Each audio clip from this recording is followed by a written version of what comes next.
फक्त 3 मिनिटं, 9:57 होत आहेत. फक्त 3 मिनिटं शिल्लक आहेत निकाल लागण्यासाठी, पहिले कल हाती येण्यासाठी. सुपरफास्ट कव्हरेज माझावर आपण बघणार आहात. हा सगळा स्क्रीन स्पेशली तुमच्यासाठी. काही क्षणातच मतमोजणीचा पहिला कल आपल्या हाती येणार आहे. सर्व मतदान केंद्रांवरती पोस्टल मतांची, जे बॅलेट वोट्स असतात त्याची मोजणी सुरू झालेली आहे. हा सगळा स्क्रीन आपण पाहू शकता. वरती जी टॅली तुम्हाला दिसते आहे ती वरची टॅली एक्सक्लुसिव्हली फक्त आणि फक्त मुंबईसाठीची असणार आहे, कारण मुंबईवरती देशाचं लक्ष आहे. खाली जी तुम्हाला टॅली दिसते ती खालची टॅली ही वेगवेगळ्या महानगरपालिकांसाठी असणार आहे. 9 इतर महानगरपालिका. इथे माझ्या डाव्या बाजूला तुम्हाला जी टॅली दिसते ती जिल्हा परिषदांसाठीची टॅली आहे. आणि आपण आता भारतीकडे जाऊयात आणि भारती आपल्याला काही अपडेट्स देते. भारतीकडनं जाणून घेऊया.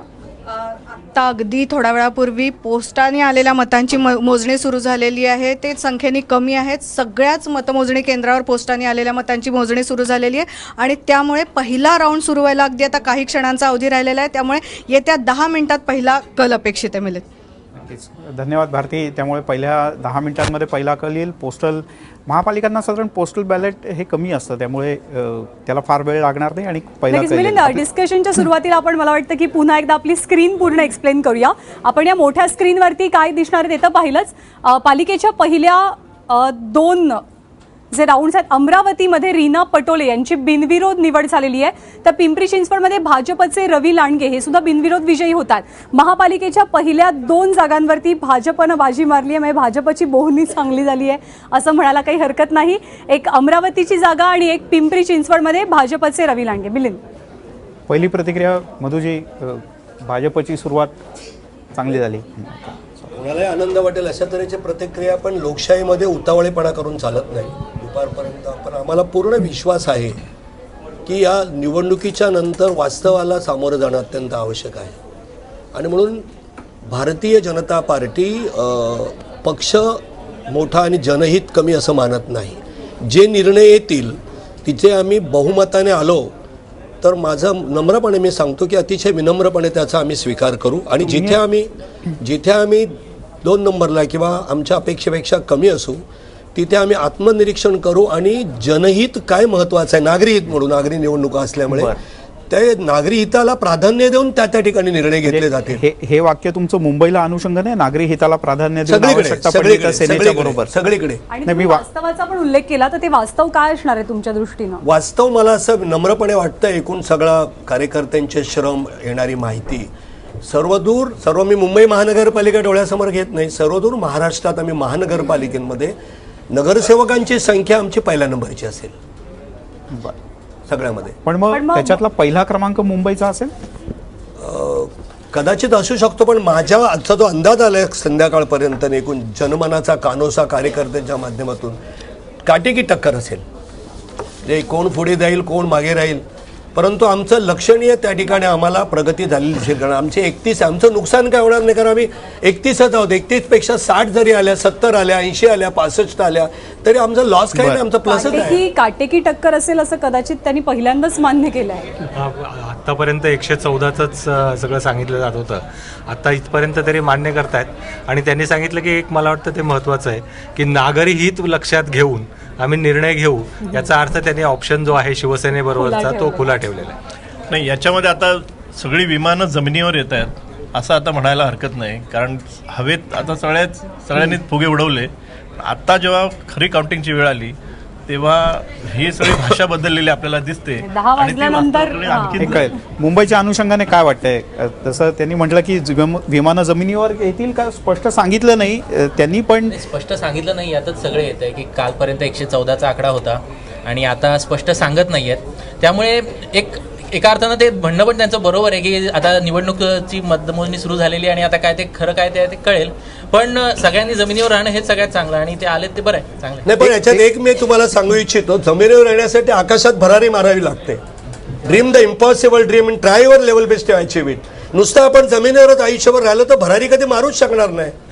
त्यामुळे भरारी मारून मला मधु चव्हाणांना विचारायचं आहे की जनहित समोर ठेवून निर्णय घेणार हे पक्षाने आता धोरण म्हणून काल ठरवलं आहे का? नाही, बघा मी अतिशय विनम्रपणे पुन्हा सांगतो, कारण काय सत्तेमध्ये असल्यामुळे माझ्या शब्दामध्ये सुद्धा माज असता कामा नये. मी आमच्या पार्टीच्या कार्यालयामध्ये प्रथम राष्ट्र, नंतर पक्ष, नंतर व्यक्ती, त्यामुळे आम्ही पक्ष आणि पक्षापेक्षाही जास्त आम्ही जनहिताला शेवटी आम्ही एकच मिनिट आम्ही मुंबई महानगरपालिका आमच्या ताब्यात द्या असं का म्हटलं होतं? तर वेगवेगळ्या विकासाच्या योजना आणि हे जनहित अंमलात आणण्यासाठी द्या. त्यामुळे जनहितालाच प्राधान्य आहे. नेमकं केव्हाही शिवसेना आपल्या अग्रलेखात प्रथम राज्य असा उल्लेख करते, तुम्ही आता प्रथम राष्ट्र असा उल्लेख करताय. नाही नाही नाही असं म्हणता आणि पुन्हा जनहित पण असं घेताय. तर हे जनहित, राष्ट्रहित, राज्यहित आता पुढे या आघाड्यांच्या खेळामध्ये काय करणार आहे? नाही, राज्यहितामध्ये राष्ट्रहित आलं की त्याच्यात काय? राज्य हे राष्ट्रातच आहे ना. दोन महत्वाच्या कंडिशन्स तुम्ही विसरलायत. आता पारदर्शी असणार तो मुद्दा नक्कीच असणार. मी सांगायला विसरलो, सॉरी. पारदर्शिकता लक्षात ठेवून, जनहित लक्षात ठेवून वास्तवाला आधार येतो. कारण शेवटी काळाची गरज काय, परिस्थितीची गरज काय, काळाची गरज काय, वेळेची गरज काय, हे आम्ही लक्षात घेऊन निर्णय घेऊ. अप्रत्यक्ष सहकारी काय म्हणतायत बघूया. अज्ञात आता त्यांनी सांगितलं की राष्ट्र प्रथम, राज्य आणि नंतर कार्यकर्ता, पक्ष आणि नंतर कार्यकर्ता, पक्ष आणि नंतर कार्यकर्ता. पण त्यांचं टोटल कॅम्पेन यावेळेचं बघितलं तर पहिले मुख्यमंत्री आणि मग बाकी सगळं, ही उतरंड अशी उलटी लावायची तुमच्यावर वेळ आली. याचा अर्थ बरंच काही याला उत्तर देऊ इच्छितो. 1971 पासून बघा, प्रत्येक व्यक्तीने व्यक्तिभोवतीच फेकलं की श्रीमती इंदिरा गांधींनी सांगितलं, देश माझ्या हातात द्या, मी त्या ठिकाणी गरिबी हटवतो. त्या ठिकाणी विश्वनाथ प्रतापने सांगितलं की देश माझ्या हातात द्या, मी भ्रष्टाचार मिटवतो. त्याच्यानंतर स्वर्गीय बाळासाहेब ठाकरेजींनी सुद्धा सांगितलं होतं, महाराष्ट्र माझ्या हातात द्या, मी महाराष्ट्र सुधारतो. पक्षाने विषय असा आहे की भारतीय जनता पक्ष नवीन नवीन मुलामे आणि एक म्हणतात शुगर कोटेड पिल जे देणं जे प्रकार आहे आणि आतमध्ये कडू गोळ्या असतात ते झाकायच्या कशा यांना माहिती आहे. विषय असा आहे की जनहित हे गेले 22 वर्ष यांना म्हणजे माहीत नव्हतं का? मुंबई महानगरपालिकेमध्ये त्यावेळेला पारदर्शकता माहीत नव्हती का? महानगरपालिकेमध्ये शिवसेना आणि भाजपने एकत्र संसार केला, एकत्र जे काही भ्रष्टाचाराचे झाले ते प्रकरणं झाली ती यांच्या कालावधीमध्ये झाली आणि त्यावेळेला जनहित सामान्याकरता ते एकत्र होते का आणि भ्रष्टाचार होऊन देत होते का? त्यामुळे हे नवीन नवीन ज्या वेळेला नवीन नवीन गणित येतात त्यावेळेला नवीन नवीन अशी परिमाणं द्यायची ही सवय आहे त्यांना. हे गंमत अशी आहे ना की हे सगळं शांतपणे बघत बसलेत मनसेचे अभिजित पानसरे आणि ते हसतायत. आता त्यांना नेमकं काय म्हणायचंय आता स्पष्ट सांगून टाका. 10 मिनिटं राहिलेत. नाही, आम्हाला स्पष्ट सांगितल्याशिवाय काही पर्यायच नाहीये. जे काही आता हे जनहित आणि लोकहिताचं पर्यंत हे जे आलेलं आहे, तुम्ही सहभागी आहात जनहित आणि लोकहितात? आम्ही यांच्यात सहभागी नाहीये याचा आनंद आहे आम्हाला. कारण गेले 3 महिने जनहित पण नव्हतं, लोकहित पण नव्हतं आणि या सगळ्या प्रकरणात इतकी जी चिखलफेक झाली की जसे सावंत म्हणले त्याप्रमाणे 22 वर्ष एकत्र असताना यांना संसारात काही वावगं दिसलं नाही. इलेक्शन आल्यानंतर इतकं दिसलं की सगळं इतकं पारदर्शक केलं की सगळ्यांचे कपडे काढले गेले आणि त्याच्यानंतर आत्ताचा जो कौल येऊ घातलाय याच्यानंतर मात्र आता जनहिताची आठवण होणं स्वाभाविक आहे की आता युतीच्या दिशेने आपल्याला जावं लागेल की काय, हा क्वेश्चन मार्कचं खाली टिंब द्यायचं ठेवलेलं आहे.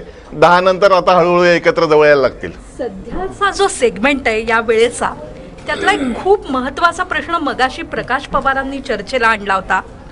मुंबईच्या निवडणुकीत मराठी अस्मितेचं मिथक यावेळेला मोडलं जाईल असं त्यांचं विधान आहे. शायना एनसींना आम्ही हा प्रश्न विचारू शकत नव्हतो. आता मधू चव्हाण आणि अभिजित पानसे आल्यामुळे खरोखर मुंबईच्या निवडणुकीत मराठी आणि अमराठी असा वाद आणला गेला का? आणि मराठी अस्मितेचं मिथक खरंच मोडलं जाणार का? मला असं वाटतं की काही प्रमाणात सुप्तपणे काही प्रमुख नेत्यांनी जाहीरपणे आणला नाही. माननीय राज ठाकरेजी सोडून बाकी कोणी आणला नाही आणि तो एक घातक हा खेळ कोणी करू नये तो कोणी केला नाही. उद्धवजींनी पण केला नाही. मला असं वाटतं काँग्रेसने, एनसीपीने आम्हीही केला नाही की जे धोकादायक होतं आणि ते स्वतःच्या व्यक्तिगत पक्षीय स्वार्थासाठी करू नये.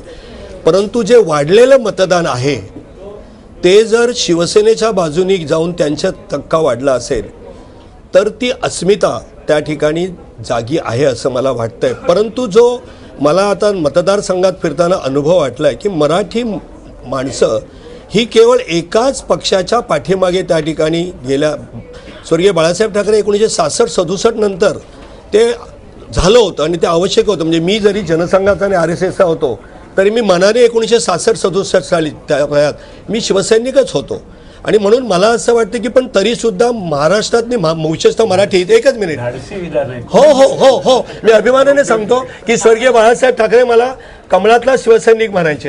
हे 1966-67चं सांगतोय. केवळ मराठी नाही ऐका ऐका ऐका नाही ना मी नाही ना ऐका गैरसमज होईल म्हणून सांगतोय.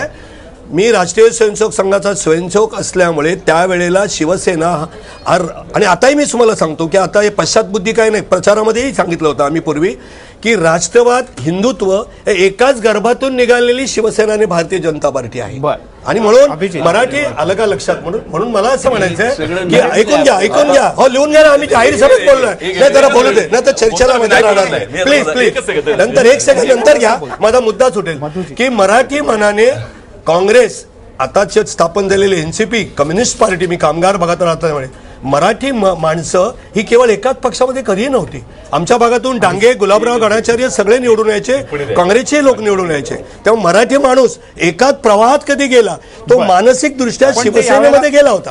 म्हणजे सार असं की ते मोडलं जाईल आता तसं राहणार नाही. थोडक्यात अगदी निवडणुकांमध्ये एकमेकांपेक्षा आपण कसे वेगळे आहोत हे दाखवण्याचा प्रयत्न झाला आणि आता अचानक ज्यावेळेला निकालांचा दिवस झाला तर साम्य स्थळ कशी आहेत कुठले तरी 66चे 67चे सगळे परिमाण यायला लागले. दाखले येणार चर्चेत दाखले येणारच. मराठीच्या प्रश्नाला तुम्ही आता ज्या पद्धतीचा ट्विस्ट दिला याचा एक वेग असा इंटरप्रिटेशन करायचं का की भारतीय जनता पक्षापासून मराठी माणूस दूर होतोय? अजिबात हा साक्षात्कार आज झाला नाही सांगतो मराठी माणूस वेगवेगळ्या ठिकाणी प्रश्न अतिशय चांगला आहे.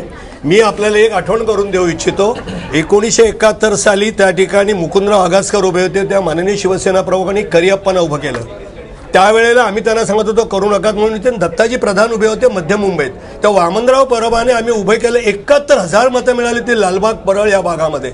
आणि मराठी बाळ धारक वामनराव परब जनसंघापासून जर आपण केलं तर मराठी एरियातूनच जनसंघाचे कार्य फक्त हाशुजी अडवाणी सोडले ते निवडून यायचे.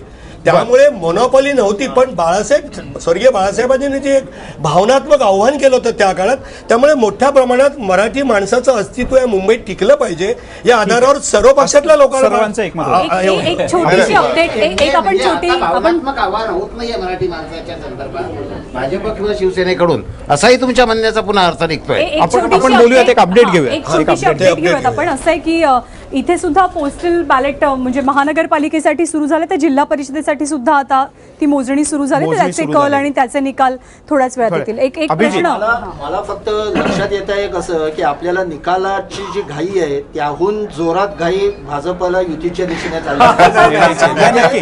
ते तुम्ही बोलणार होता. मधुजीने तर आता गर्भवासातच आमची मैत्री होती म्हणजे बायोलॉजिकल युती. त्याच्यापेक्षा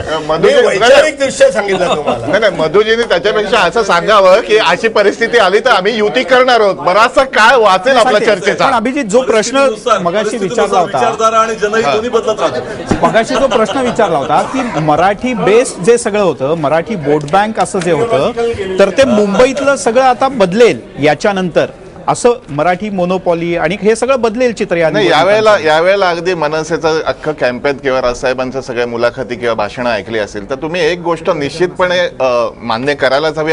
अर्थात सगळ्या संपादकांनी आणि तुम्ही सगळ्यांनी त्याची चर्चा केलेली आहे की एका साईडला सेना भाजपचा वादविवाद आणि जे काही चिखलफेक झाली ती होती आणि एकमेव नेते राजसाहेब असे होते की जे नाशिकच्या विकासाचे समोर प्रेझेंटेशन दाखवून बोलत होते.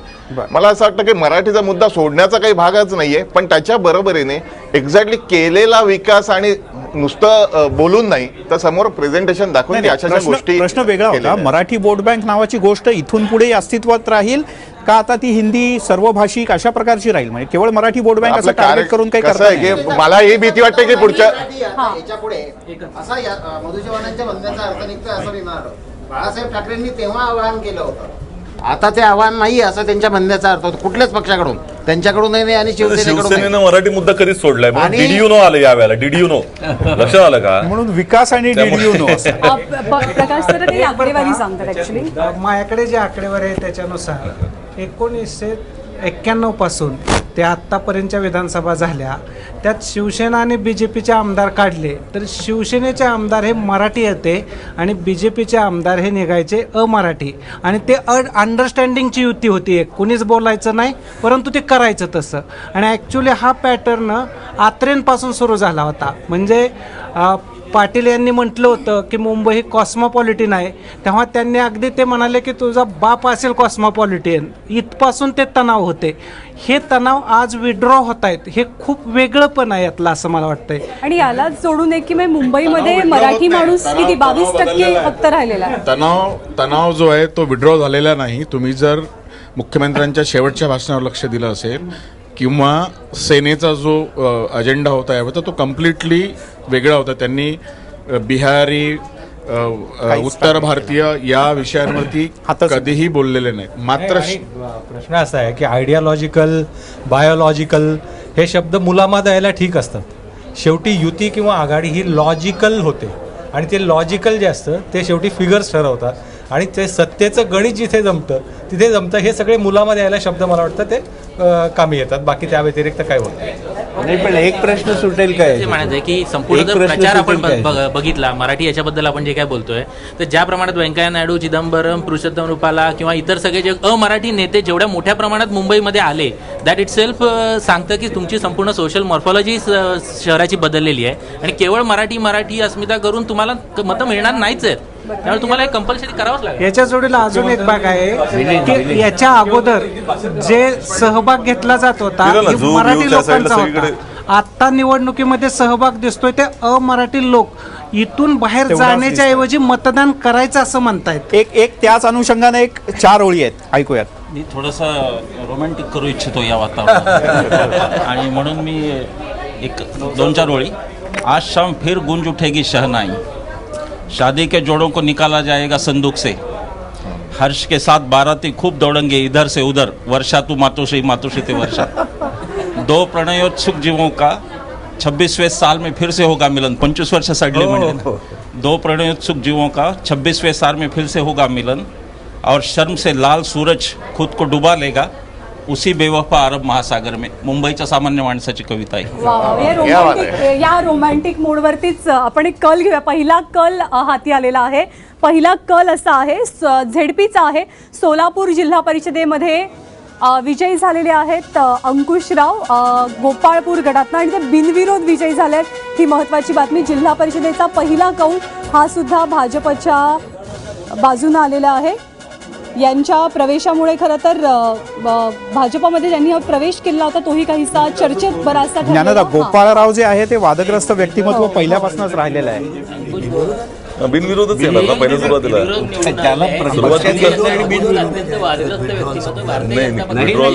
नसेल झालं ना.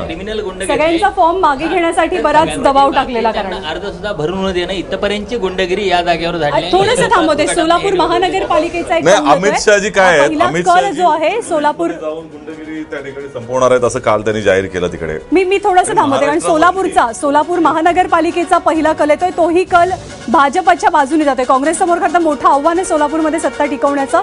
भाजपच्या बाजूने सोलापूर महानगरपालिकेत पहिला कल जातोय. अजून एक अपडेट येते. सोलापूर पाठोपाठ एक जिल्हा परिषदेची आली, एक महानगरपालिकेची. पुणे महानगरपालिकेत भाजपच्या बाजूने पहिला कौल आहे. आपल्याला भाजपची प्रतिक्रिया घ्यावीच लागेल आता. नक्की मधुजी, सुरुवात चांगली झाली. म्हणजे थोडक्यात सांगा काय इतिहासात नको झाला, सुरुवात चांगली. इतिहासात जात नाही, सुरुवात चांगली झाली आणि अशी चांगलीच होत राहणार आहे संध्याकाळपर्यंत. बरं, क्या बात. तुम्हाला काही जोडायचं होतं याला? निकाल लागलाय का? निकाल लागला, सुरुवात होते निकाल म्हणजे आघाडीवर गेले आणि कदाचित त्यातून काही आपल्याला पहिल्या सोलापूर बिनविरोध. आता जो चर्चेत विषय आला होता की जसं सोलापूरचं हे आलं की गुंड भाजपात आले ते विजयी होत आहेत, तुम्हाला असं वाटतं याची चर्चा तेवढी झाली नाही पण इथून पुढच्या काळात त्याचीही चर्चा होईल? हे भाजपमध्ये आयारामचे सगळे आले त्या संबंधामध्ये गेल्या अनेक दिवसांमध्ये माध्यमांनी रान उठवलं होतं आणि यानंतरच्या काळामध्ये ती चर्चा सुरू राहील. आणि विशेषतः आता गोपाळपूरचा जो मुद्दा यांनी चोरमारांनी सांगितला तर ते फार मोठ्या प्रमाणामध्ये पुण्यात किंवा अनेक ठिकाणी घडलेले आहे. मुंबईतही घडले, पुण्यातही घडले, पिंपरीतही घडले. तर त्याचे पर्सेंट निश्चित जाणवतील नव्या काळामध्ये. आणि पुण्यामध्ये भाजपने एक वेगळं सोशल इंजिनिअरिंग केलं. त्यामध्ये सगळ्या जातीपातीच्या लोकांना घेतानाच गुंडांना त्यांनी उमेदवार दिली आणि निष्ठावंतांना डावललेलं आहे. तर ते आपल्याला कळेल की नेमका त्याचा परिणाम काय. मधुजी, गेल्या वेळेला ना आपद्धर्म आणि शाश्वत धर्म हे 2 शब्द मुख्यमंत्र्यांनी इतक्या वेळेला वापरले की लोकांना त्याच्यातल्या काही गोष्टी नव्यानं कळल्या. पण आता असं नाही वाटत तुम्हाला, कारण आता म्हणजे आकडे येतील, आता ते गोपाळपूरचे उमेदवार जिंकले, आता मोकळेपणानं सांगून टाका की असं काय करायला लागलं तुम्हाला, असं का करायला लागलं? कारण मुंबईचा एक कल आपल्या हाती येतोय. पुण्याचा आपण बघितला, वॉर्ड क्रमांक 10 मधनं भाजपचे उमेदवार तिथून आघाडीवर आहेत. पहिला कल मुंबईमध्ये भाजपच्या बाजूनं आहे 218. भाजपचं ओपनिंग चांगलं झालंय, म्हणजे सोलापूर, पुणे, मुंबई सगळ्या ठिकाणी आणि जिल्हा परिषदेत पण. मधुजी, मी येतो तुमच्याकडे. मधुजीला मला एक प्रश्न विचारायचा आहे की आयारामुळे मूळ राम विसरणार नाही तुम्ही? असं होऊ शकतं की मूळ राम राहायला आयाराम. असं आहे की हे त्याची चर्चा खूप झाली, ते मी करू इच्छित नाही. आणि त्या ठिकाणी भारतीय जनता पक्षाने गुंडांना घेतलं वगैरे, तुम्ही आकडेवारी पण सगळ्यांनी दिले, कमीत कमी कोणामध्ये गुंड वगैरे आहेत. आता त्याच्यात 2 प्रकार, काही लोकांवर राजकीय त्या ठिकाणी गुन्हे असतात की पुढे आंदोलन, म्हणजे काँग्रेसमध्ये असू शकतात जे आहेत ते, की कुठे आंदोलन केलं आहे, कुठे सत्याग्रह केलेला आहे, कुठे त्या ठिकाणी 144 कलम असेल ते मोडलेलं आहे. आणि दुसरी गोष्ट अशी की ज्याला बाबा 10 वर्ष 2 वर्ष अमुक अशी न्यायालयाने शिक्षा दिलेली आहे. अनेक वेळेला खोटे आरोप करून सुद्धा एखाद्याला बदनाम करण्यासाठी केलं जातं.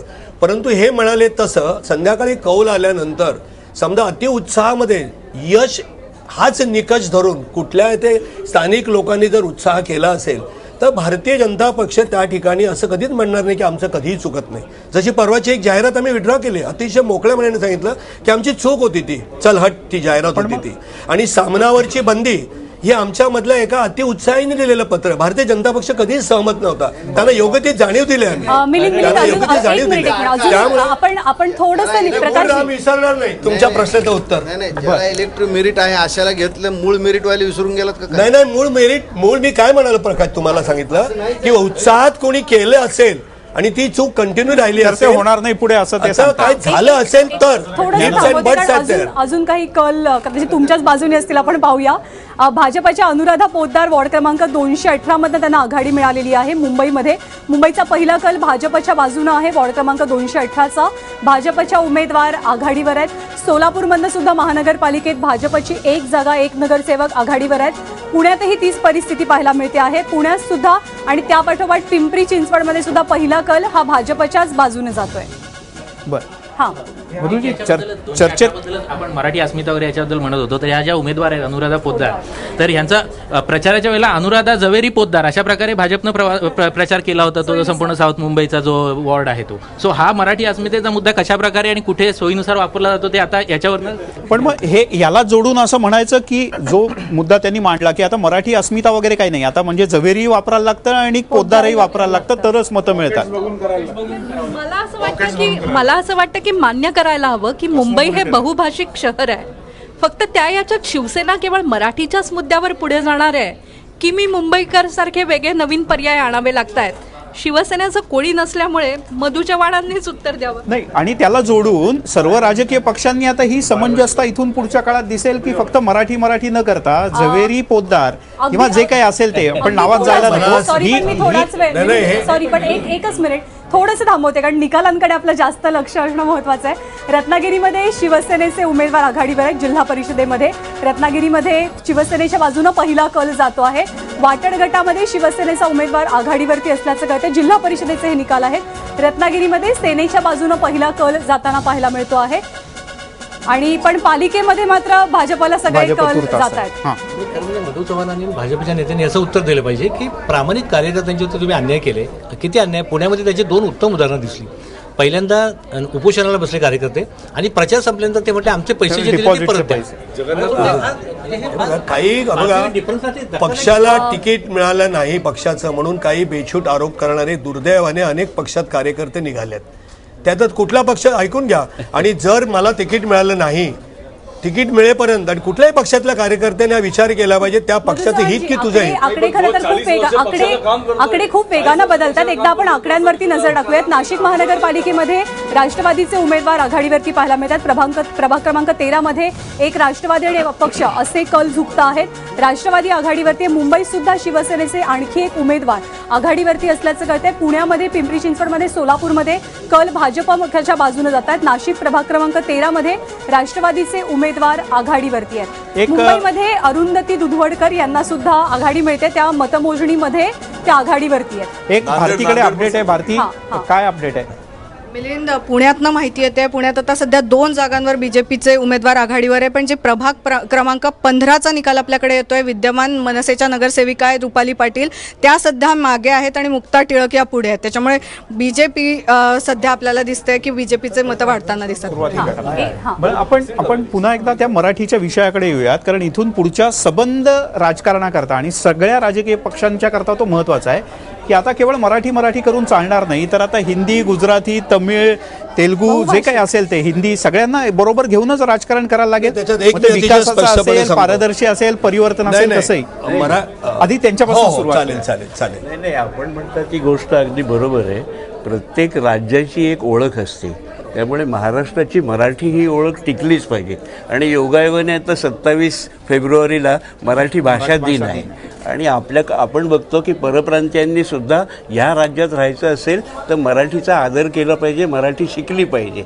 आणि जी मराठी आणि मराठी संस्कृती हाच या राज्याचा प्रमुख पाया राहिलाच पाहिजे. आणि त्या दृष्टीने या डेस्ककडे थोडंसं वळावं लागेल, कारण नांदेडमध्ये अशोक चव्हाणांनी जबरदस्त मुसंडी मारली आहे. 12 ठिकाणी जिल्हा परिषदेमध्ये काँग्रेसची आघाडी आपल्याला पाहायला मिळते.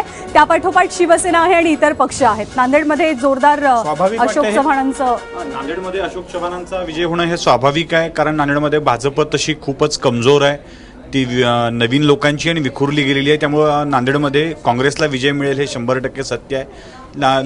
काँग्रेसची जी काही महत्वाची पॉकेट्स मराठवाड्यातली आहेत त्यातलं लातूर आणि उस्मानाबाद एक असेल. लातूरमध्ये जरा टफ जाईल, पण मुंबईतला पुढचा निकाल 220 मधनं सुरेंद्र बागलकर यांची आघाडी पाहायला मिळते आहे. तर शिवसेनेचे उमेदवार आहेत. 220 वॉर्ड क्रमांक शिवसेना आघाडीवरती, म्हणजे मुंबईत शिवसेनेचे 2 जण आघाडीवरती आहेत आणि भाजपचा माझ्या मते एक उमेदवार आघाडीवर आहे मुंबईमध्ये. मला ते मराठीचं भाजपची भूमिका स्पष्ट करायची वाटते की त्यांच्या मताशी मी पूर्ण सहमत आहे. महाराष्ट्राची राजधानी मुंबई असल्यामुळे मराठी माणसाची छाप इथे असलीच पाहिजे. परंतु अनेक वर्षानुवर्ष अन्य भाषिक सुद्धा जी इथे गुण्यागोविंदाने आणतायत त्यालाही महत्त्व आहे. परंतु मराठी भाषेची, मराठी माणसाची छाप असलीच पाहिजे, भारतीय जनता पक्षाची भूमिका आहे. परंतु त्याचा अर्थ असा नाही की अन्य भाषिकांवर, कारण आपण गेली 60-70 1960 पासून महाराष्ट्र स्थापन झाल्यापासून बघत आहोत. काही व्यवसाय, कोळसा असेल, इस्त्रीवाला असेल, अन्य काही गोष्टी असतील, ह्या माणसांची मदत आपल्याला होते आहे. परंतु मराठी माणसाची छाप असली पाहिजे, मराठी भाषेची छाप असली पाहिजे. मला असं वाटतं की हे बोलणं बेळगावमध्ये गेलं तर कानडी भाषेची सक्ती केली जाते. नाही, याचं एक उदाहरण देतो की हे बोलायला वगैरे सगळं ठीक आहे की भाजपचे सगळे लोक मधुजी बोलतायत की मराठी असायला पाहिजे, किंवा आज सरकारमध्ये तुमची सत्ता आहे. आज तुम्हाला एक त्याचं थोडंसं भान आणू इच्छितो मी शैक्षणिक क्षेत्रातलं. आज महाराष्ट्रामध्ये इंग्रजी शाळा जर असेल तर त्याला तुम्ही न विचारता परवानगी दिली जाते. आणि जो बृहत आराखडा जो मान्य केलेला आहे शिक्षणासाठी, त्यात मराठी शाळा असेल तर त्याला 3 एकर जागा पाहिजे, 10 लाख डिपॉझिट पाहिजे, अमुक पाहिजे, तमुक पाहिजे, एवढे शिक्षक पाहिजे, तेवढे विद्यार्थी पाहिजेत. म्हणजे एकीकडे तुम्ही म्हणता की मराठीला काही केलं पाहिजे, पण तुमचंच शासन मराठी शाळांच्या परवानग्या नाकारते. याचं सगळ्यात मोठं उदाहरण म्हणजे कोल्हापूरला एका माणसाने मराठी शाळा काढली हे नियम न पाळून, तर मराठी शाळा काढल्यामुळे तो माणूस तुरुंगात टाकलं गेलं त्याला. याच्यात फार मोठी तफावत आहे. रिझल्ट येतात. भारती पुढे. आतापर्यंत आपल्याकडे ज्या 4 महानगरपालिकांचे कल आलेले आहेत ते असे आहेत. मुंबईमध्ये सेना 2 ठिकाणी आघाडीवर आहे, बीजेपी 2 ठिकाणी आघाडीवर आहे. नाशिकमधले 2 कल आपल्याकडे आलेले आहेत, त्यातले एके ठिकाणी राष्ट्रवादी आघाडीवर आहे तर एके ठिकाणी अपक्ष उमेदवार आघाडीवर आहे. पुण्यात 2 कल आले आहेत, दोन्ही बीजेपीच्या बाजूने आहे. तर नागपुरात 1 कल आलेला आहे जो बीजेपीच्या बाजूने आहे. ओव्हरऑल जर का विचार केला तर तुर्तास बीजेपी पुढे दिसते. नांदेडबद्दल एक सांगितलं पाहिजे की ते फारसं काही अनपेक्षित नाही आहे. आणि मराठवाड्यामध्ये एकूणच जो कल आहे, मराठवाडा, विदर्भ किंवा महाराष्ट्राच्या ग्रामीण भागामध्ये हा जो मी काल जो मुद्दा सांगत होतो शेतकऱ्यांचा वगैरे, याच्यामुळे भाजपची संख्या वाढेल, भाजपचा जनाधार वाढेल, अशातला काही फार मोठा भाग नाही आहे, हे आपण लक्षात घेतलं पाहिजे. बरं, मराठीच्या अनुषंगाने जे बोलत होतं म्हणजे ठीक आहे पश्चिम महाराष्ट्र, पण तरी सुद्धा मला मराठीच्या अनुषंगाने या मगाचपासून चर्चेत एक गोष्ट नोंद करावीशी वाटते.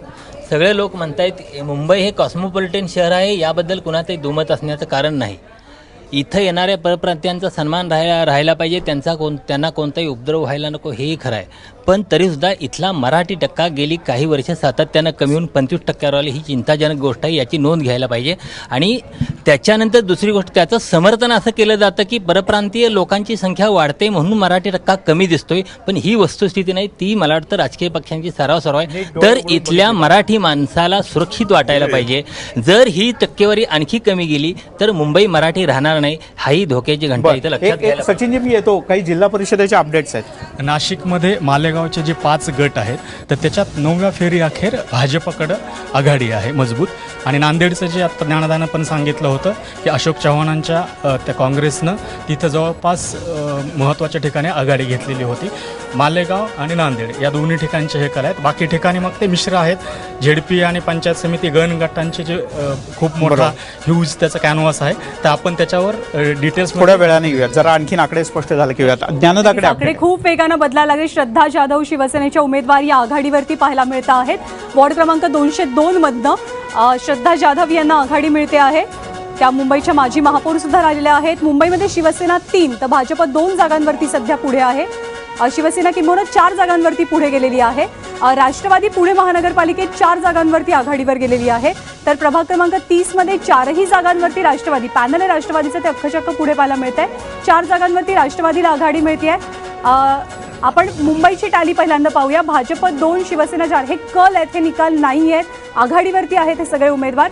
पुणे भाजप 2 त्याच्याबरोबर राष्ट्रवादी 4 असं सध्याचं चित्र पाहायला मिळतंय. ठाण्याचं अजून आपल्या हाती काही आलेलं नाहीये.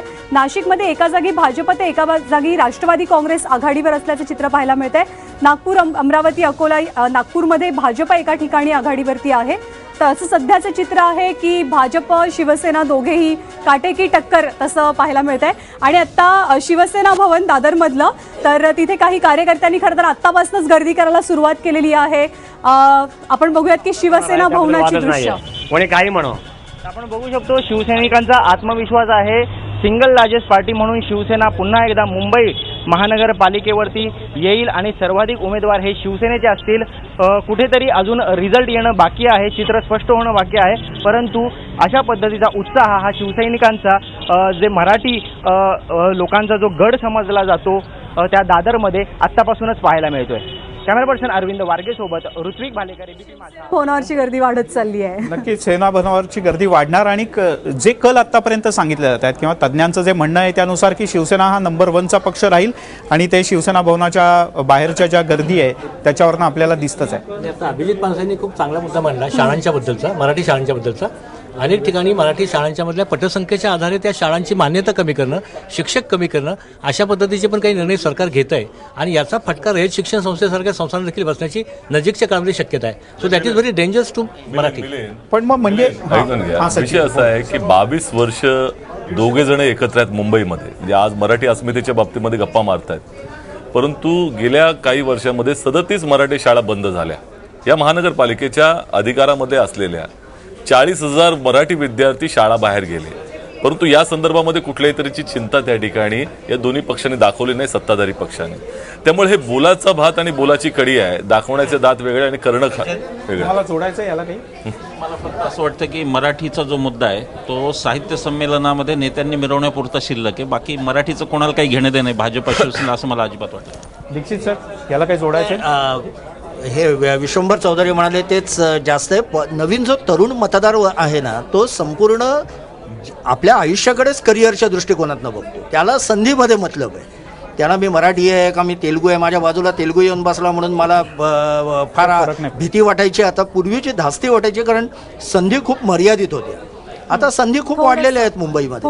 थोडंसं इंटरप्ट करते, कारण सगळ्यात जास्त पटापट पुण्याचे निकाल समोर येतात. भाजप 5 जागांवरती आघाडीवरती आहे, काँग्रेस 1 तर राष्ट्रवादी 4 जागांवरती आघाडी घेत असलेलं आपल्याला पाहायला मिळतंय. पुण्यामध्ये भाजप 4, राष्ट्रवादी सुद्धा 4 आणि काँग्रेस एका ठिकाणी आघाडीवर. आता जो मराठीचा मुद्दा मांडला गेला त्याचा संबंध महिलांशी खूप जवळचा आहे. जर मराठी शाळा बंद पडल्या तर 2 मुलं आहेत, त्यातल्या मुलाला शिकवलं जाईल, मुलीला इंग्रजी माध्यमातून शिकवलं जाणार नाही. म्हणजे जेव्हा शिक्षणाची वेळ आलेली आहे मुलींच्याबद्दल तेव्हा त्यांना आपण वगळण्याची भूमिका घेतो. इतका आपला मराठीचा मुद्दा कमकुवत होत चाललेला आहे. मुंबईचा जस्ट एक मुंबईची अपडेट सांगते. मुंबईमध्ये शिवसेना 5 ठिकाणी तर भाजप 2 ठिकाणी सध्या आघाडीवर आहे. एक मुद्दा समजत नाही की सेना भाजप मराठीच्या मुद्द्यावर समजा संपूर्णपणे अयशस्वी ठरली, हरकत नाही, आपल्याला काही त्याच्याबद्दल हे नाही. पण विरोधी पक्ष म्हणून महापालिकेमध्ये तुमच्या काँग्रेस आणि बाकीचे लोक काय करत होते? 37 शाळा जर बंद पडल्या आणि भाजप शिवसेना जर पूर्णपणे त्या शाळा वाचवण्यामध्ये अपयशी ठरलं आहे, तर काँग्रेस, राष्ट्रवादी, मनसे पर्टिक्युलरली मराठी माणसासाठी अगदी वाटेल ती तडजोड करायला किंवा हे करायला तयार आहे असं राज ठाकरेंनी जाहीर केलं होतं. काँग्रेस सगळा तुमचा तर बेस गेले वर्षानुवर्ष कायम आहे. तुम्ही नंबर 2चे पक्ष आहात, आता तुम्ही तक्रार करता तेव्हा काय नाही केलं? नाही, असं आहे की वेळोवेळी विरोधी पक्षाच्या माध्यमातून आम्ही हा प्रश्न उचलले, परंतु प्रश्न असा आहे की ज्या वेळेला निवडणुकांचे जो फड वाचतो त्यावेळेला या मूलभूत प्रश्नांवरती चर्चा करूच दिली जात नाही आहे. आज हा सगळ्या माध्यमांचा देखील प्रश्न आहे. मी आज मगाशी मिलिंदशी बोललो, अतिशय गंभीर मुद्दा ह्याच दृष्टिकोनातून पाहायला पाहिजे की मुंबई महानगरपालिका सोडून महाराष्ट्र नाही का? आज ग्रामीण भागामधल्या शेतकऱ्यांच्या समस्या असतील, त्यांना भाव मिळत नाही, हे चर्चेला आले का नाही मुद्दे? अपडेट आपल्याला अपडेट सांगते. भारती, आपल्याकडे मोठ्या प्रमाणात आकडेवारी आलेली आहे. पुण्यातून मोठी आकडेवारी येते आहे. एकच मिनिट, आपण एक जस्ट फक्त आकडेवारी घेऊयात. पुण्यातून मोठी आकडेवारी येते. पुण्यात बीजेपीचे उमेदवार मोठ्या प्रमाणात आघाडीवर आहे. 11 जागांचे कल आलेले आहेत. 11 ठिकाणी बीजेपी आघाडीवर आहे. राष्ट्रवादी काँग्रेस 5 ठिकाणी आघाडीवर आहे. एक अपक्षाचा कल आलेला आहे, जो आहे रेश्मा भोसलेंचा. आपल्याला माहिती आहे रेश्मा भोसलेंच्या उमेदवारीवरून, आणि रेश्मा भोसलेही आघाडीवर आहे. मुंबईमध्ये शिवसेना 6 ठिकाणी आघाडीवर आहे. मराठीचं आपण मगाशी बोलला, बोलले त्याच्यामुळे काही बोललं पाहिजे. काल या इथे पर्टिक्युलरली मी मुंबई महापालिकेवर बोललो नाही, 3 सेगमेंटमध्ये मी होतो का 2 पर्टिक्युलरली शेतकऱ्यांचे प्रश्न मांडलेले आहेत. आणि एक गोष्ट मला सांगा की आम्ही तुम्हाला निवडून देतो ते राजकारण करण्यासाठी देतो, आमचे प्रश्न मांडण्यासाठी देतो. मीडिया सगळं जर मीडिया करणार असेल तर तुम्ही बाजूला व्हा, आम्ही राज्यही चालवतो. मी मूलभूत याच्यामध्ये माझा थोडासा आक्षेप राहील. लक्षात घ्या, मीडियाचा हा दृष्टिकोन मी म्हणत नाही. विषय असा आहे की आज ज्या वेळेला फक्त मुंबईच्याच बातम्या दाखवल्या जातात, महाराष्ट्रभर आमचे नेते फिरतात, तिथे भाषणही होतात, प्रत्येक ठिकाणी प्रचार होतो. मला थांबावं लागेल तुम्हाला. आय एम सॉरी, पण सोलापूरचा पहिला निकाल हाती आलेला आहे आणि बार्शीमध्ये कमळ फुललंय. म्हणजे की बार्शीमध्ये पहिल्यांदा कमळ फुललेलं आहे. आपण मधू चव्हाणांच्या, एक मिनिट आधी सरांची प्रतिक्रिया घेऊया. बार्शीमधले राजेंद्र राऊत जे होते, पर पुन्हा त्यांची पार्श्वभूमी वादग्रस्त आहे. त्या राजेंद्र राऊतांना भारतीय जनता पक्षात घेतलेलं होतं, ते शिवसेनेचे माजी आमदार होते, त्यांना भाजपमध्ये घेतले. त्याचा हा पर्याय म्हणजे त्याचं हे मधू चव्हाणजी, बहुतेक आपल्याला बसून ही पण एक लिस्ट काढावी लागेल की जे वादग्रस्त उमेदवार आहेत, ज्यांची गुंडगिरीची पार्श्वभूमी राहिली आहेत, जे बाहेरून आलेत, आयात उमेदवार आहेत, जे आयात उमेदवार आहेत ना, आयात उमेदवारांची पण लिस्ट काढावी लागेल. तुम्ही मगाचपासून मला एक आपण आधी त्यांचं ऐकून घेऊया, मग तुम्ही उत्तर द्या. राऊतांच्या प्रवेशाच्या वेळी मुख्यमंत्री म्हणाले होते की मला एक चांगला सहकारी मिळालेला आहे, तर त्या चांगल्या सहकार्यानं त्यांना हे यश दिलेलं आहे. मला बोलू द्या आता, मला प्लीज. भाजपने पुण्यामध्ये 152 जागा लढवल्या, त्यामध्ये बाहेरचे लोक किती, तर 27 लोक बाहेरचे आहेत आणि त्यामध्ये निम्मे गुंड आहेत. माझं ऐकून घ्या ना, मला आता बोलू द्या 1 मिनिट. मधुजी, आमच्या पुण्यात अशी कुजबुज होती की पुढच्या वेळेला भारतीय जनता पक्ष त्यांची तिकीट bookmyshow.com वर विकणारी लिलाव करून. हे बघा, हे मगाशी मगाशी म्हणजे रागावू नका, मी स्पष्ट बोलतो, आपल्या मनात कुठेतरी भाजपाबद्दल काहीतरी खतखत आहे असं आपल्याला. मला बोलू दे नाही, मला बोलू दे, मला बोलू दे, त्याबद्दल बोलायचं नाही, मला बोलू दे ना आता साहेब, मला बोलू दे ना. तुमचं मत आपण मला बोलू दे. असं आहे की नाही, व्यक्तिगत नाही, सॉरी, व्यक्तिगत नाही, लोकांच्या बद्दल प्रश्न असणार, आम्ही त्यांच्यावर आक्षेप घेणार. तुम्ही सत्तेवर आहात म्हणून आम्ही प्रश्न विचारतो. मान्य आहे मला, पण सत्तेवरच्या लोकांबद्दल काही चांगल्याही गोष्टी सांगा केलेल्या. 2 मिनिटं. मुद्दा मगाशी मराठीचा बोललात तुम्ही, अतिशय स्पष्टपणे बोलतो. आमच्याकडे काम करणारी आहे मावशी, ती सुद्धा आपल्या नातवाला इंग्लिश मीडियम मध्ये घालते. मराठी माणसं बोलणाऱ्या सगळ्या नेत्यांची मुलं ही कॉन्व्हेंटमध्ये शिकलेली आहेत. ठीक आहे, आपण येऊया त्या हा. मुद्द्यावर. आणि मग मराठी माणसं आपल्या मुलांना टॅली त्याचं पहिल्यांदा कारण बघायला मगाशी लागेल. एकच मिनिट आपण येऊयात मधु चव्हाणची, आपण या मुद्द्यावरती येऊयात, पण आपल्याला टॅलीकडे सगळ्यात आधी लक्ष द्यावं लागेल. तुमच्यासाठी पण तीच महत्वाची आहे. अहमदनगरच्या जिल्हा परिषदेत काँग्रेसचे उमेदवार विजयी झालेले आहेत. नांदेडमध्ये भाजपनं खातं उघडलेलं आहे. एक महत्वाची बातमी, आरडी गटातलं लक्ष्मण ठक्करवाड हे विजयी झाल्याची बातमी येते आहे. अहमदनगरच्या जिल्हा परिषदेमध्ये काँग्रेसचे प्रताप शेळके हे विजयी झालेले आहेत. आपण मुंबईची टॅली पाहूयात. भाजप 3, शिवसेना 8, काँग्रेस 1. बाकी पक्षांनी अजूनही खातं उघडलेलं नाही म्हणण्यापेक्षा कल हे सगळे आहेत. आणि शिवसेना 7 जागांवरती, भाजप 3 जागांवरती मुंबईमध्ये आघाडीवर आहे. पुण्यात भाजप 11, राष्ट्रवादी 5 तर काँग्रेस 1 जागी आघाडीवर असल्याचं चित्र पाहायला मिळत आहे. नाशिकमध्ये भाजप 1, सेना 2, काँग्रेस सुद्धा पुढे आहे. मुंबईचे निकाल खूप महत्वाचे, ज्याच्याकडे सगळ्यांचं लक्ष लागलंय. शिवसेना 7, 8 झालंय किंबहुना शिवसेना आणि भाजप 3. मिलिंद, मगाचपासून आपण मराठीच्या मुद्द्यावर बोलतोय. आपण 2 छोट्याशा प्रतिक्रिया घेऊयात आणि मग राजकीय पक्षांच्या प्रमुखांची प्रतिक्रिया घेऊयात. घरातली मोलकरीण उदाहरण दिलं नाही. ऐकलं मी तुमचं ऐकलं ना. शिक्षण कोणत्या भाषेमध्ये घेतलं आणि मराठी प्रेम या 2 मूलतः वेगळ्या गोष्टी आहेत. कृपा करून गल्लत करू नका. ओके, मला असं वाटतं की ही स्थिती फार शोचनीय आहे की 14 मराठी शाळा बंद पडल्या. आपण नेहमी रडतो 37, पण मराठी ही ज्ञानभाषा म्हणून विकसित व्हावी असा कोणी प्रयत्नच करत नाही. हेमंत टकले हे साहित्यात सक्रिय आहेत, नाट्य क्षेत्रात आहेत. राजकारणी खरंच हे का करू शकत नाहीत? किंवा मग मराठी ही संपती आहे. मॅडम, मला थोडंसं थांबावं लागेल कारण अनिल देसाई सध्या बोलता आहेत एबीपी माझ्यासोबत.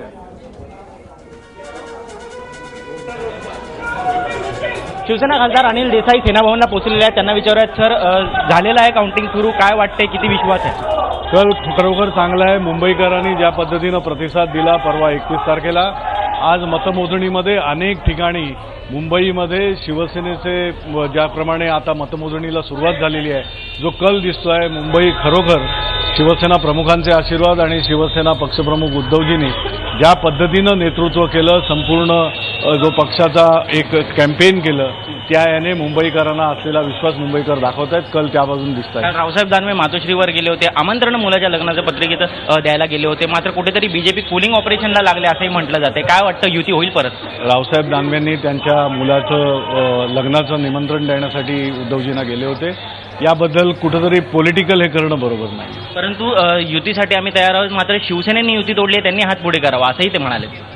त्या प्रकारची वेळ येणार नाही. मुंबईकर सक्षम आहेत, त्या प्रकारचा प्रतिसाद मिळेल. आत्मविश्वास आहे अनिल देसाईंचा, स्वबळावर शिवसेना सत्तेत येईल बीएमसीमध्ये असं ते म्हणतात. कॅमेरा पर्सन अरविंद वारगे सोबत ऋत्विक बालेकर, एबीपी माझा, मुंबई.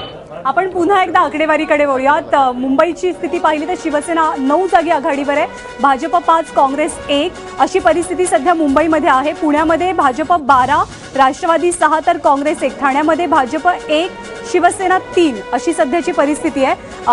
अनिल देसाई बोलत आहे, मॅम ते रावसाहेब दानवेंनी संतोषच्या लग्नाची पत्रिका, त्याचं टायमिंग खूप सॉलिड पकडलं आहे. क्या बात आहे. मुहूर्ताच्या वेगळ्या दोन्ही मुहूर्त साधायचे. मग अशी प्रश्न तुम्हाला आला होता की तुम्ही साहित्य अशा क्षेत्रात काम करता, तर राष्ट्रवादी म्हणून वैयक्तिक म्हणून तुम्ही मराठी करता, आणखीन का नाही करत? नाही, मुळामध्ये असं आहे की मराठी भाषा, मराठी संस्कृती, मराठी अस्मिता आणि मराठी शाळा हे सगळं जर तुम्ही शाळेतच फक्त जोडायला गेलात तर काहीच होणार नाही. आणि ज्यांच्या हातात सत्ता येते त्यांनी ह्याच्यासाठी, जसं त्यांनी मगाशी म्हटलं की ज्ञानभाषा, केवळ ज्ञानभाषा नाही, मराठीसुद्धा इतकी समृद्ध आहे की ती खऱ्या अर्थाने सर्व क्षेत्रात व्यापकपणे वापरता येईल. आणि आपण जो नवीन मुद्दा मगाशी म्हणला होता की नव्या संधी मिळायला इतर भाषांकडे लोक वळतात, उलटं आहे. आता मराठीच्या तुम्ही सोशल मीडियावर जर गेलात तर अनेक चांगल्या कविता, मगाशी यांनी दाखवलीच कविता तुम्हाला, ती मराठीच होती. की मराठी शाळा चालवण्याचं कॉन्ट्रॅक्ट किंवा मक्ता फक्त शिवसेनेकडेच आहे का? कारण फक्त शिवसेनेला या संदर्भात प्रत्येक वेळी दोष दिला जातो, बाकीच्या पक्षांनी फक्त चिंता व्यक्त करून मोकळं व्हायचं. जर राज्यात सत्तेवर असणाऱ्या सरकारने जर भूमिका घेतली की मराठी शाळांमधल्या विद्यार्थ्यांची संख्या कितीही कमी झाली तरी त्या शाळा सुरू ठेवल्या जातील, असा धोरणात्मक निर्णय घ्यायला सरकारला कोण अडवलंय? आणि सगळ्यात महत्वाचं म्हणजे आज आपल्याकडे असा एक कल आहे की इंग्रजी शाळेत गेल्यावर मुलांना नोकरीसाठी बरं पडतं, पण हा कल तुमच्याच धोरणांमुळे लोकांमध्ये झालेला जो चुकीचा आहे तो पुसण्यासाठी मराठी शाळांची जी दुरवस्था आहे, मराठी शाळा ज्या बंद पडत आहेत, याबद्दल इतके अहवाल आले आजपर्यंत त्याबद्दल कोणीच कुठल्याही काही करताना पक्षाने दिसलं कधी नाही. गांभीर्याने काही केलं नाही. नाही, मराठीचा जो मुद्दा आहे तर तो मुद्दा खरं म्हणजे सरकारी पातळीवरती जर आणखीन पुढे गेला पाहिजे.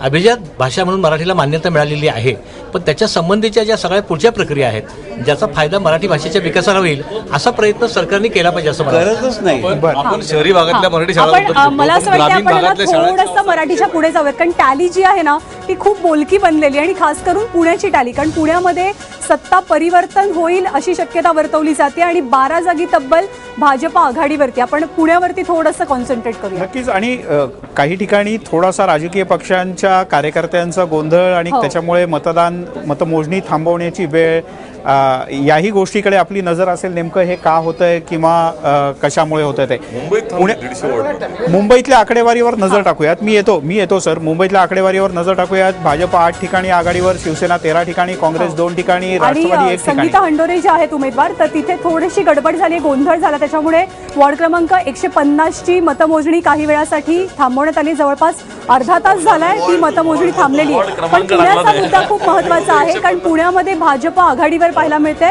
तब्बल 12 जागी. नक्की पुण्यातली जर का आपण आकडेवारी पाहिली तर आपण पुण्यातल्या आकडेवारीवर जर का नजर टाकली तर पुण्यामध्ये भाजप 13 ठिकाणी आघाडीवर आहे. अशी चर्चा होती की इथे भाजपलाही चांगलं यश मिळेल आणि राष्ट्रवादीलाही. नाही, मला स्वतःला असं वाटतं की थोडी वाट बघायला पाहिजे. निश्चितपणे या कालामध्ये कदाचित बदल होण्याची शक्यता आहे, पण मी म्हणतो तसं भाजपने मोठं आव्हान राष्ट्रवादीला दिलेलं होतं आणि राष्ट्रवादी आणि भाजप यांची अगदी चुरशीची लढाई मला तरी दिसते. पण भाजपचं जे आत्ताचं यश आहे ते गिरीश बापटांचं आहे का काकड्यांचं आहे? म्हणजे आता काकडे दावा असा करतात की हे सगळं यश आहे ते मुख्यमंत्र्यांचं आहे आणि पालकमंत्र्यांनी आणि त्यांनी सगळ्यांनी मिळूनच तिकीट वाटलेली आहेत. हो, मधुजींना विचार. मधुजी, हे यश कोणाचं आहे? काकड्यांचं आहे, बापटांचं आहे, यश मुख्यमंत्र्यांचं आहे? पुणेकर जनतेने आम्हाला जे मतदान केलं त्यांचं आहे. आणि मधुजी, तुम्ही मला मुंबईकडे पण तुम्हाला न्यायचंय, कारण मुंबईतला डिफरन्स वाढू लागलाय. पण हे शिवसेनेच्या जागा, म्हणजे जागा कुठल्या आहेत नेमक्या ना? 15, इथे 13 दिसत आहे, पण 15 ठिकाणी शिवसेना आघाडीवरती आहे, शिवसेनेचे उमेदवार. पण मला असं वाटतं की या जागा कुठल्या आहेत तेही पाहणं तितकंच इंटरेस्टिंग असणार आहे. बघा, मुंबईचा आता ह्या ज्या सीट्स आता आहेत या सेंट्रल बॉम्बेच्या आहेत. म्हणजे 200च्या खालीचा जो असेल तो म्हणजे 175 पासून खाली जे आहे म्हणजे साऊथ बॉम्बेकडे जाताना, मात्र 175 ते 1 पर्यंतचा जो आहे तो ते सबब्स आहेत. त्या सबब्स मध्ये सगळा खेळ आहे, कारण 75 जे सेनेचे आहेत आताचे त्यातले 45 हे सबब्स मधून आलेले आहेत आणि बीजेपीचे जे 31 सिटिंग होते त्यातले मॅक्सिमम तिकडनं आलेले आहेत. त्याच्यामुळे सगळा जो खेळ आहे मुंबईचा तो सबब्स वरती आहे. आणि 1 ते 70 नंबरचे जे वॉर्ड आहेत ते अतिशय क्रुशल ठरणार आहेत या निवडणुकीमध्ये, कोणाचं पुढे राहणार. आणि एक इंटरेस्टिंग आता तिकडे बघितलं की समाधान सरवणकर पुढे दाखवत होते, म्हणजे त्या ह्याच्यामध्ये संतोष धुरी ते चांगले मनसेचं ज्यांना केलं ते उमेदवार होते आणि परत सेनेमध्ये बंडखोरी झालेली होती. थोडंसं थांबवते. कोल्हापूरचा पहिला निकाल हाती येतोय. त्यामध्ये राजू शेट्टींना यश मिळालेलं आहे. काँग्रेसचे सुद्धा एक उमेदवार विजयी झालेत आणि राजू शेट्टींच्या स्वाभिमानीचाही झेंडा फडकतोय. शुभांगी शिंदे सुद्धा विजयी झालेले आहेत. आपण समाधान सरवणकर आणि याच्याबद्दल बोलत होतो. इथे मनसेचा उमेदवार खरं तर राजू शेट्टी.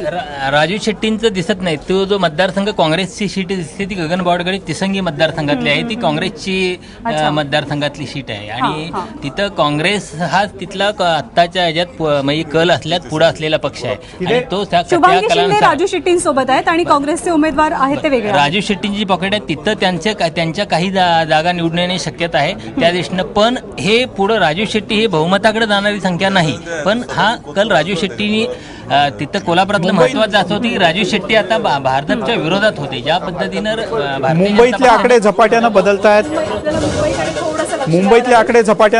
आपण जर का आपल्या टीव्ही स्क्रीनवर पाहिलं तर मुंबई भाजप 10, शिवसेना 15, काँग्रेस 3, राष्ट्रवादी 1, मनसेनं अजून खातं उघडलेलं नाही. ज्या धुरींच्या बद्दल अपेक्षा होत्या ते धुरी सुद्धा मागे पडताना दिसत आहेत. असं वाटतंय की जी भीती व्यक्त केली, म्हणजे भीती मनसेच्या दृष्टीने, राजकीय निरीक्षक असा अंदाज व्यक्त करत होते की 2 आकडी सुद्धा मनसे पोहोचू नाही शकणार. धुरीकडे त्या दृष्टीने पाहताय एक यश हातचं गेलं. संतोष धुरीचं असं आहे की त्यांचा वॉर्ड एकदम बदलला गेला, जे काही पुनर्रचना झाली त्याच्यामध्ये, त्यामुळे थोडासा तो फटका बसू शकतो. पण अजूनही निकाल येत आहेत, त्यामुळे आता तसं काही अनुमान काढणं काही गरजेचं नाही. मनसेच्या दृष्टीने विचार केला तर मुंबईच्या व्यतिरिक्त मनसेला ज्या काही होप्स आहेत त्या नाशिकच्या व्यतिरिक्त ठाण्यात त्याही फक्त दिव्यात आहेत. खरंच असं आहे? फक्त दिव्यातच होप्स आहेत? नाही, असं काही नाही. ठाणे शहरात पण काही ठिकाणी थोडासा हे 4चं पॅनल झाल्यामुळे आम्हाला तो फटका म्हणजे मुंबई सोडून आम्हाला तो बसला. कारण आता ज्या पक्ष ज्या संक्रमण अवस्थेत आहेत त्यानुसार जर सिंगल वॉर्ड असते तर आम्हाला फायदा झाला असता. ज्ञानदाकडे काय अपडेट्स आजचा दिवस पूर्णपणे आकड्यांचा आहे, त्याच्यामुळे पुन्हा पुन्हा टॅली आपल्याला पाहायला लागेल. मुंबईची गणितं खूप वेगानं बदलतात. मुंबईमध्ये शिवसेना 18, भाजप 11, काँग्रेस 4, राष्ट्रवादी 1 अशी सध्याची परिस्थिती आहे. निकाल नाहीत तर हे कल आहेत. 18 ठिकाणी शिवसेना आघाडीवरती आहे. भाजपचे उमेदवार 11 ठिकाणी आघाडीवरती आहेत. काँग्रेसचे उमेदवार 4 ठिकाणी आघाडी घेताना पाहायला मिळतात. राष्ट्रवादी 1 म्हणजे सध्या काँग्रेस 3 क्रमांकावरती आहे असं आपल्याला म्हणावं लागेल. सोलापूरमध्ये भाजप 1 इतकाच कल हाती आला. पिंपरी चिंचवडमध्ये भाजप 3 तर शिवसेना 4. पुण्याचे निकालही खूप इंटरेस्टिंग आहेत. पुण्याचे कल किंबहुना भाजप 19 तर राष्ट्रवादी 7 आणि शिवसेना 1 आणि काँग्रेस 1. नाशिकमध्ये भाजप 4, सेना 2, काँग्रेस 2 आणि राष्ट्रवादी 1 आणि मनसे 1. म्हणजे अभिजित पानसेंना नाशिकने तरी थोडासा दिलासा दिलाय खरं तर. नाही, आपण नाशिकच्या अनुषंगानेच विचार करायचा झालं मनसेच्या.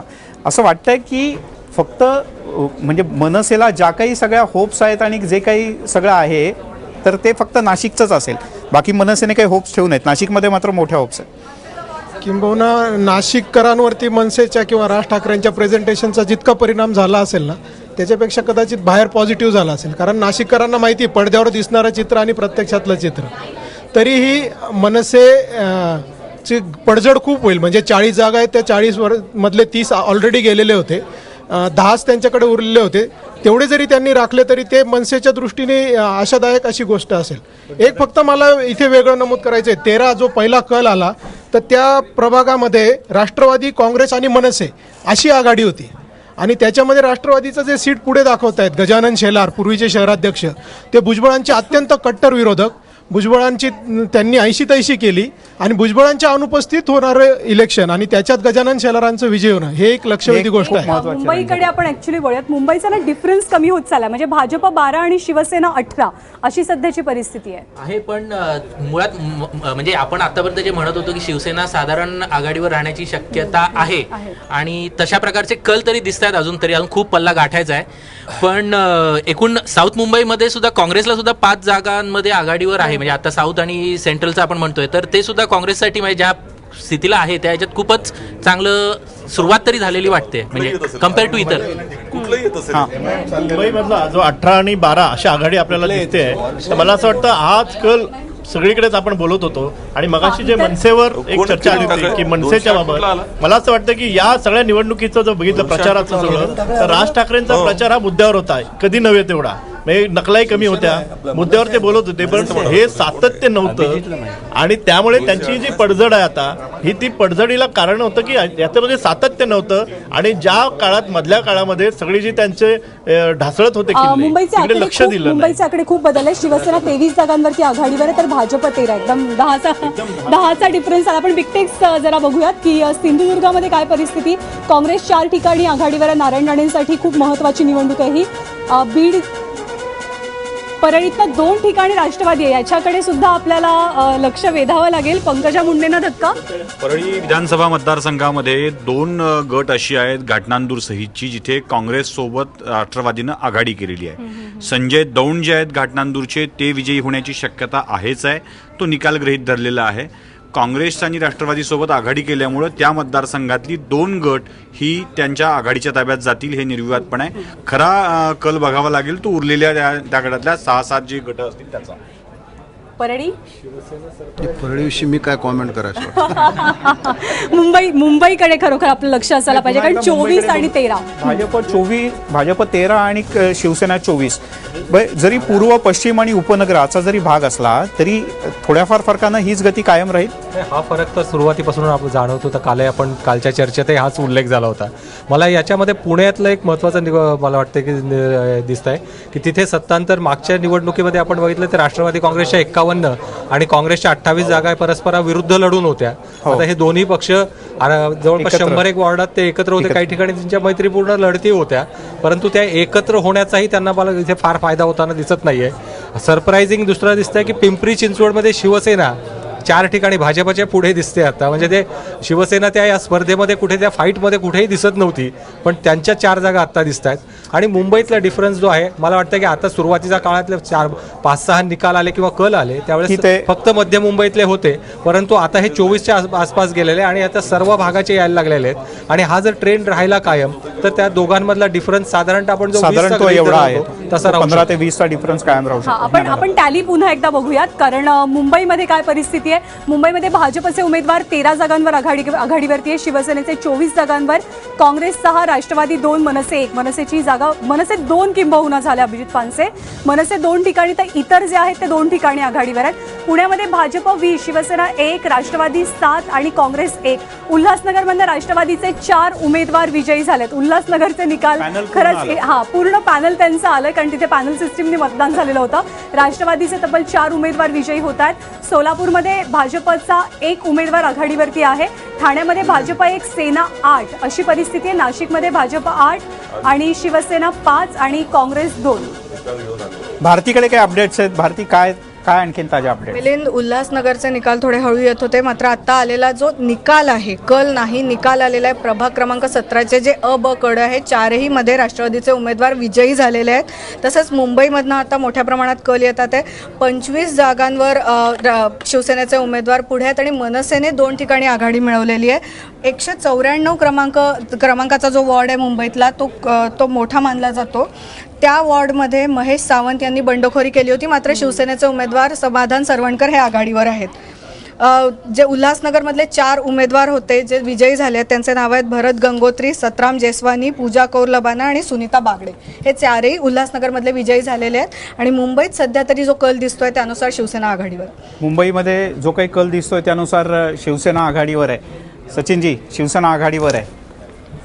नाही, आता घोडा मैदान जवळच आहे, आता संपूर्ण निकाल येऊ द्या. आणि काँग्रेसची जी काही वाटचाल आहे ती अतिशय संथ गतीनं सुरू आहे.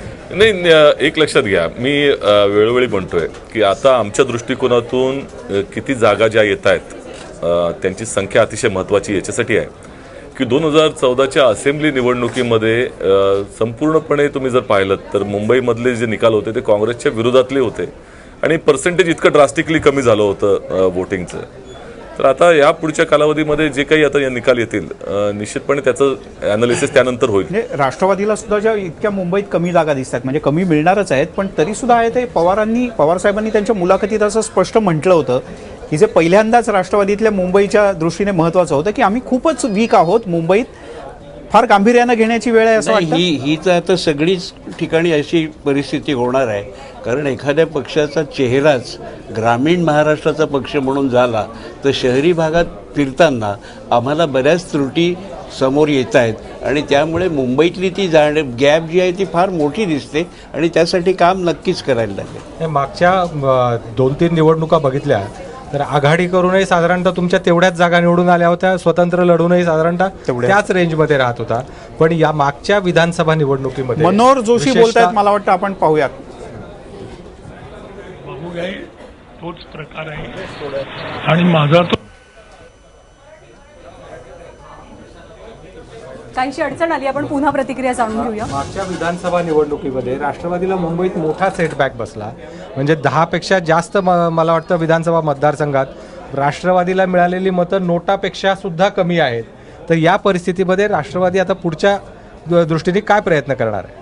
एक तर असं आहे की संघटनात्मक जी बांधणी आहे मुंबईमधली त्याचा जो एक कच्चा आराखडा असतो तो समोर घेऊन बसल्यानंतर असं लक्षात येतं की आपण मुंबईमध्ये ज्या प्रकारे करायला बघतो की जे महाराष्ट्रात आम्हाला यश मिळतं आणि मुंबईमध्ये मिळू शकत नाही, त्याची जी कारणं आहेत. सॉरी, मी पुन्हा एकदा थांबवते कारण मनोहर जोशींची प्रतिक्रिया येते.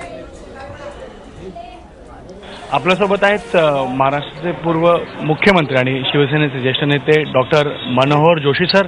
जोशी सर, आपण इकडे मतदान केंद्र इथे काउंटिंग सेंटरला आला आहात, काय माहोल पाहता? त्या दिवशी तुम्ही म्हणालात की शिवसेनेला एक हाती सत्ता येईल, बहुमत मिळेल. आजची काय परिस्थिती वाटते? काय माहोल बदलला आहे? नाही, कसं बदलणार? प्रचारही बंद आहे, त्यामुळे तोच भाऊग आहे, तोच प्रकार आहे आणि माझा तो आत्मविश्वास आहे. बघूया, फार थोडा काळ बाकी आहे, आत्ता सुरुवात होईल काउंटिंग.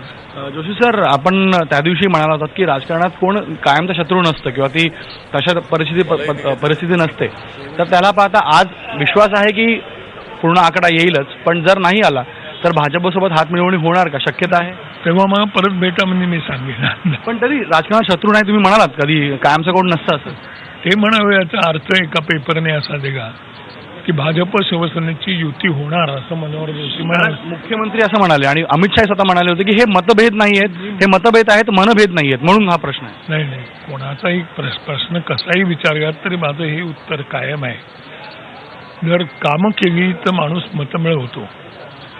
लोकांचा विश्वास अत्यंत आवश्यक असतो आणि तो शिवसेनेकडे आहे.